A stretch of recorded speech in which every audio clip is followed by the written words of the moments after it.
Good afternoon, guys. Well done. Being here on St. Patrick's Day now, you get extra points. Extra points. You get double points.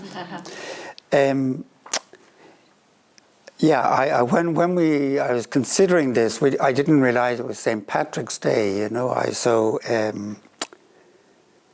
the gospel that you'll realize the gospel this morning was all about the wheat grain dying.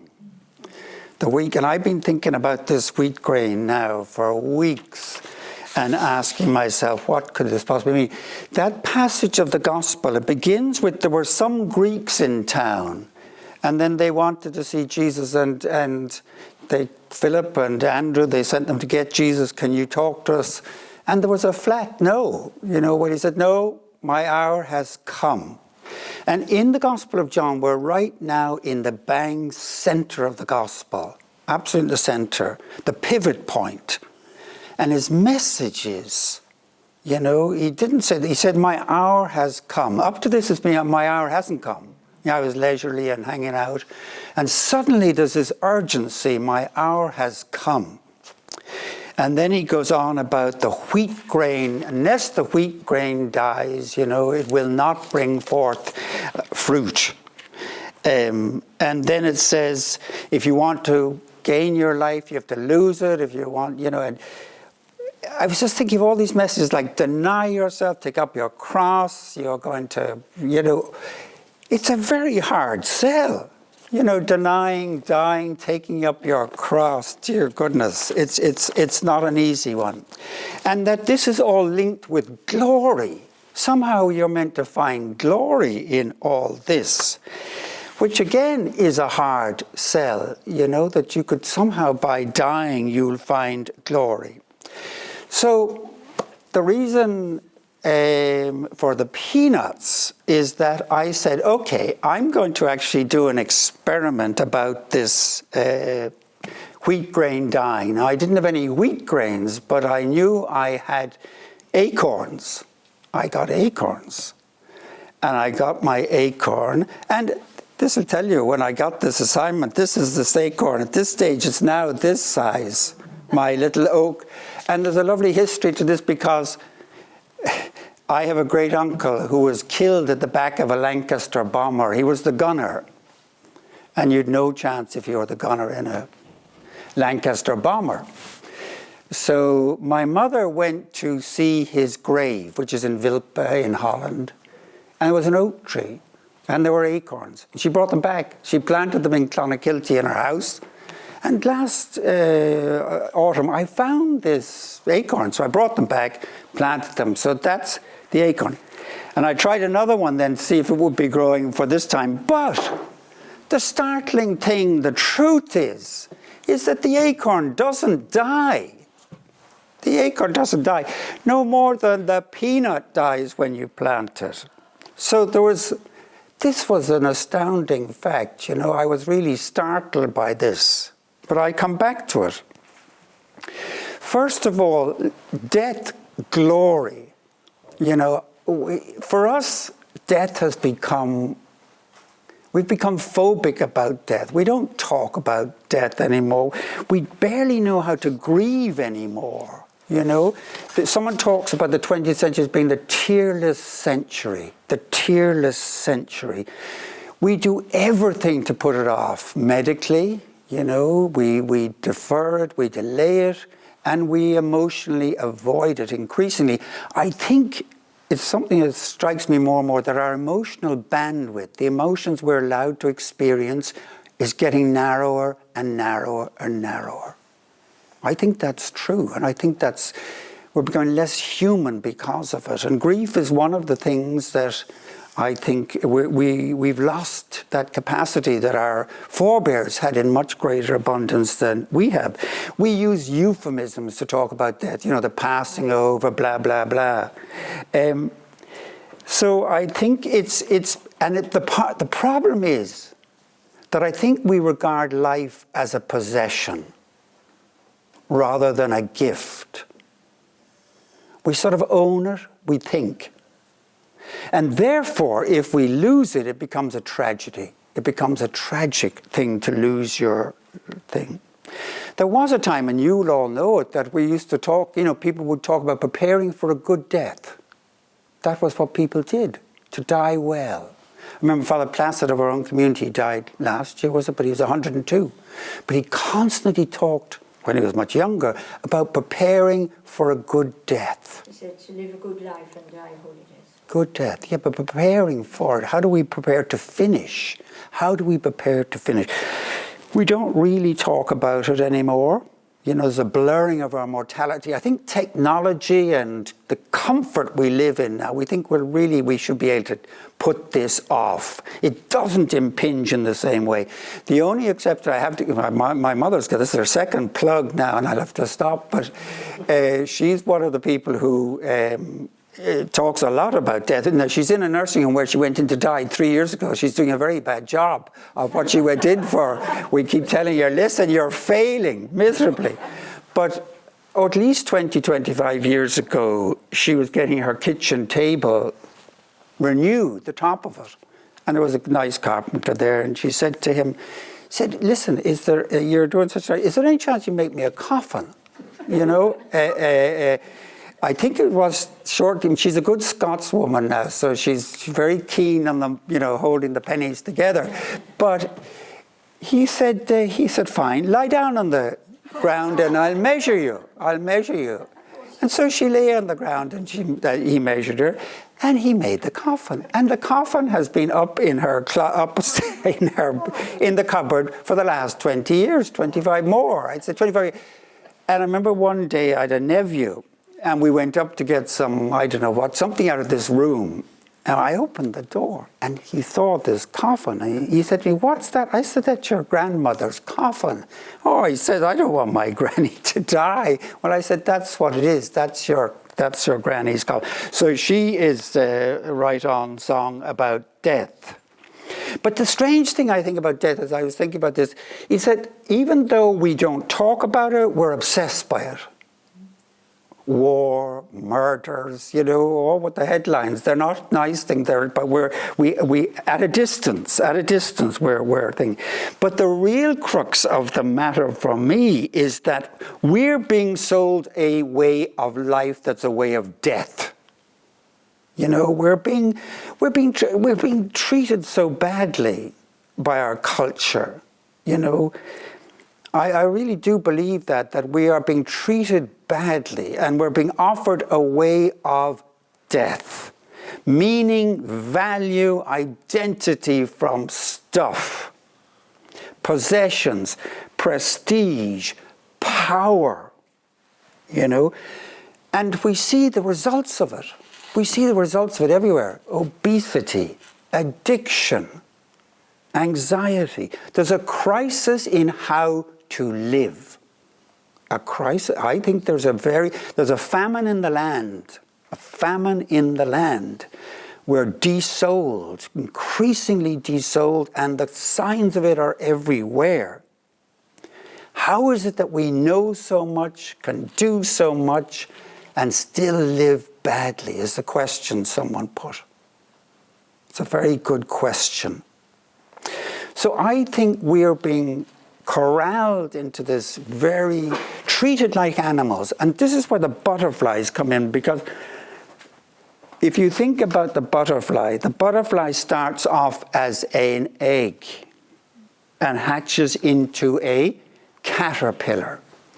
And what's a caterpillar do? Caterpillar's only function is to eat, consume.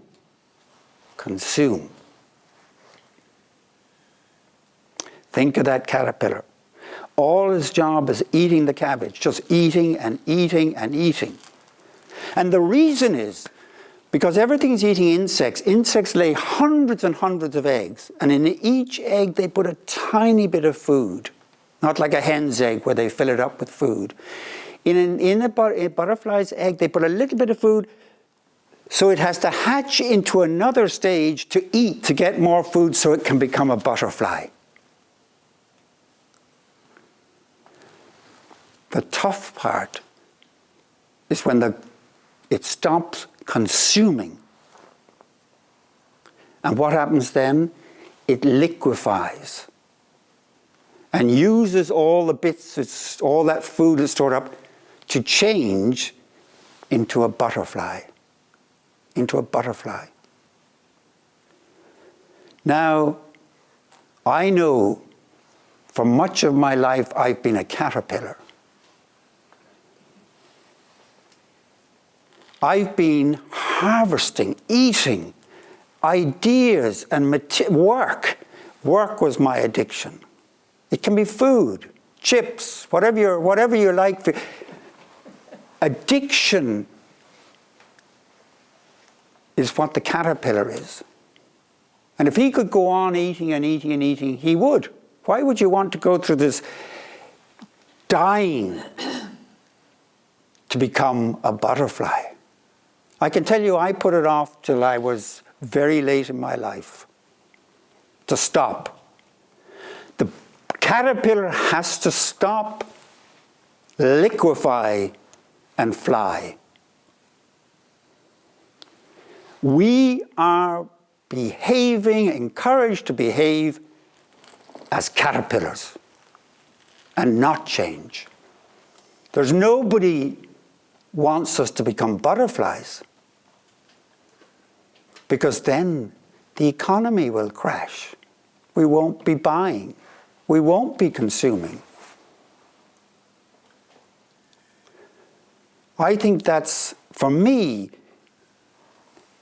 that's a very accurate reading of my situation, and for many. What I do know is that is where a lot of the dying takes place. I think if the caterpillar had a choice, it wouldn't liquefy and become a butterfly, because it's very, very challenging. So I think our culture has very little to offer us at the moment other than consuming. I don't see it. I don't see it. And where I've witnessed this most recently is my own family, as they all reach retirement age. They've been busy all their lives. But now what? Now what? None of them much believes in anything. Now what? What does our prosperity gospel offer to these people now? Oh yes, they can go on, play golf, whatever. But is there any meaning left? So that's my butterfly and my caterpillar. So what our culture is offering us is precisely the opposite of denying yourself, dying to yourself, taking up your cross. No way, Jose, am I going down that route. I mean, I'm here to enjoy myself. Life is about boosting my self-esteem. You know, it's cost me a fortune to put this self together. You know, all my education, my training, therapy. And now you want to tell me that I'm to die to this self? No. I'll stick to the self-help religion, where I'm in charge at least, and I get some satisfaction of doing something. Glory to man in the highest, someone said to me, and on earth a higher standard of living. So, God here can be if I have time, I can squeeze it in. Maybe not at the weekends, because that's busy time. But God is sort of a supplement, an add-on to my busy schedule. I've got a job to do. I've got family to feed. For goodness sake, what are you talking about? I have myself to maintain. So it's exactly the opposite of what we're talking about in wheat grains dying. And Satan whispers in the garden, you can do it. You can do it. You're great. You're good. You can do it. Fill your barns. You know, fill your barns. What are you, the rainy? Fill your barns. It may not be filling them with food, as in the gospel. Fill them with ideas. Fill them with facts. Fill them with whatever you like. Fill your barns. So back to our wheat grain, guys. Back to our wheat grain. A fact check, isn't that what they call it now? Well, a fact check. Well, a fact check, when I did it with the acorn and the peanuts that I have all over the place here, and I forgot to bring the one. If you split a peanut in half, a broad bean or a pea, or if you open an acorn, you will find inside a tiny miniature leaf and a tiny miniature root. Does that die? That doesn't die. That grows. That grows. So it's not literally true that the wheat grain dies. If the wheat grain died, then there'd be nothing.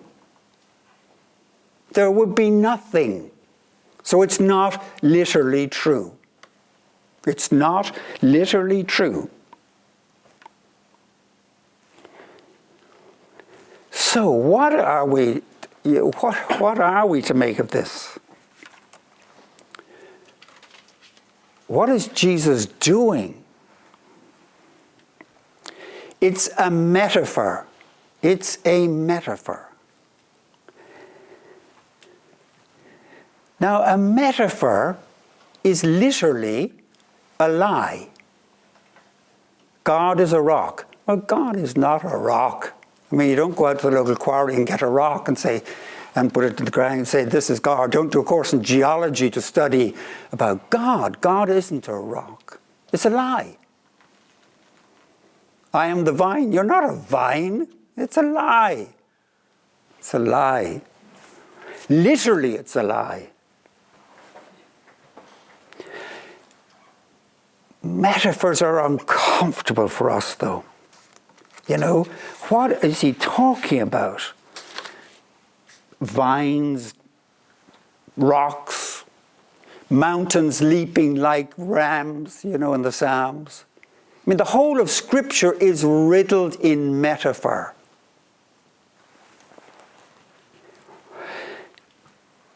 But our education trains us not in metaphor, but in literal truth. We're all brought up for the facts. We must find the facts. Rationality. That's what's valued. I bet most of us spent our school days learning off information harvesting. Information, gathering the data.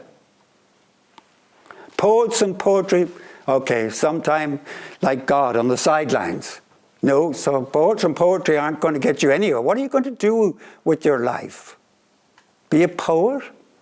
How are you going to feed your family? Our education, our journalistic age demands information, clean information, precise definition. Tell it as it is. What are you fooling around with giving it these parables and metaphors and everything else? Mountains leaping and God's made of rock. But I tell you, if you don't get metaphor, then you're really never going to get the Scriptures at all. You're going to misunderstand so much. But they're not comfortable. We much prefer the precise, tidy, clear definition. But the truth is, some realities do not fit definition. They won't submit to clean explanations. They won't. Love, faith, God. So a metaphor helps us out. But it needs our imagination. It needs our imagination. Active, loose. I think a metaphor It's, you know, these lozenges you can take in your mouth and they dissolve slowly, and they, especially sparkly ones, you know, the way they can create a fizzy. That's what a metaphor is like. They're like a lozenge that you leave in your mouth, and it stinks, and it explodes in your consciousness, and it brings us in. There are so many, and then there's all these layers of meaning that can happen. They're like a compressed story. It's like if you pushed it all together and then boom, it's spread out. And I want to do an experiment with you on this, and that involves the blackberry. I don't know who, I'm a great fan of Seamus Heaney and his poetry. Late August, given heavy rain and sun for a full week, the blackberries would ripen. At first just one, a glossy purple clot, red-green, hard as a knot. You ate that first one.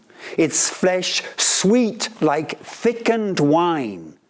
Summer's blood was in it, leaving a stain upon the tongue and a lust for picking. The red ones inked up and sent us out with milk cans and pea tins and jam pots round, cornfields and potato drills and hay fields. Until the tinkling bottom was covered with green ones, and on top big dark blobs burned like a plate of eyes. Our hands were peppered in thorn pricks, our palms sticky as bluebeards. What I want you to do for a moment is, I think, the metaphor, summer's blood was in it. Just close your eyes for a moment and imagine that blackberry. Summer's blood was in it. What sparkle? Where does your head go when you think of summer's blood describing a blackberry?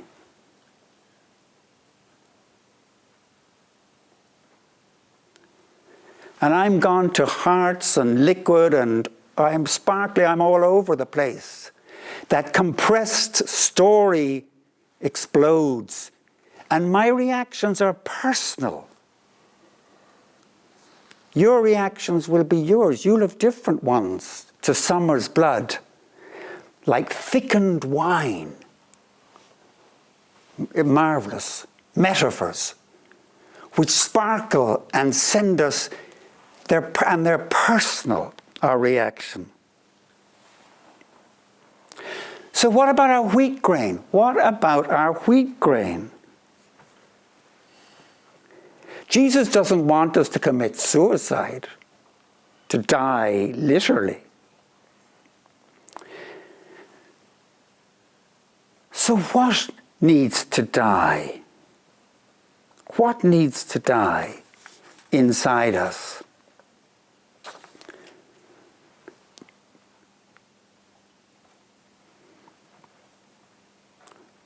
Where does that wheat grain dying, yet putting out roots and putting out leaves? It puts down roots and it sends up leaves. Where does the wheat grain dying reverberate in your life? What needs to die in me? What needs to die in me? So that the metaphor is personal for each of you, for me. What needs to die? What do I need to let go of? So there's no formula for Christianity. If there was, it would all be summarized in lines. Do this, do this, do this, do that, do that. We're invited into a story of which this is part. Which the promise is glory. The promise is glory. Not glory of the red carpet. We're used to finding glory in sports stadiums, in film stars. That's the glory we hear most talked about. We don't hear about the glory, internal glory. No one is promoting internal glory, for goodness sake. It's all about image, external, glamour, glamour. Not beauty, not beauty.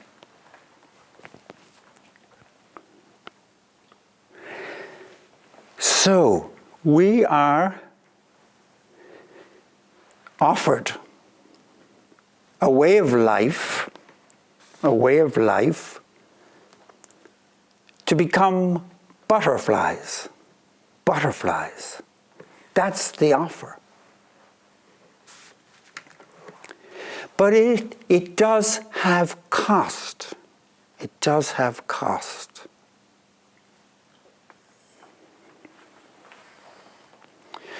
It asks us to abandon our narrow, cramped, flimsy identities, which we carefully put together and craft according to the cultural expectations.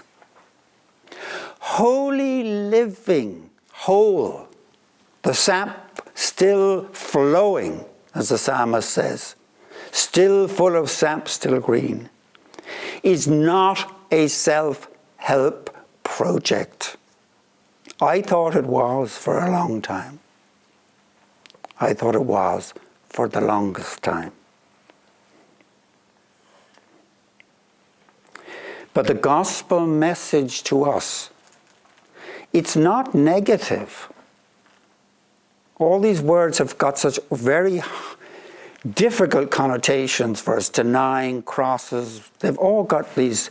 We're packaged with metaphors in our heads that we can't get out about the cross and about denying, and they should all be positive, reshaped, because it is through the cross, through pain, suffering, that we will actually find life. We will not find it through possessions, through titles.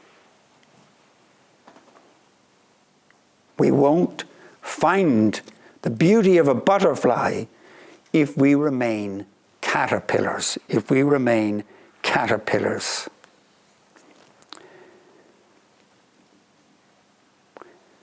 Now, the gospel message, we're told, is a mystery, and it is a mystery, and there's a great deal of mystery. But it's not a total mystery. We do get hints and guesses as to what we are to do. We've all planted seeds. We've all seen them come up. At least I hope we have. Flowers and vegetables. And the seed does die in many ways. It gives itself up. It lets go of itself. So I become more by loosening my grip, letting go. Glory will be an internal, blazing life. The trouble is, we want to pick the fruit. We want to pick the fruit. We want to be the fruit. We don't want to be the seed put in the ground to die, to self. We've lost the plot a bit, and I have lost it myself. The self has become sovereign. God has been marginalized, and we are living lesser, smaller, cramped lives as a result. God is sovereign, Lord of all. And He, I believe, will lead us to life now. But it does come at a cost. At a cost. Not money, That's what we think nowadays. We can buy anything we want. We should be able to buy anything.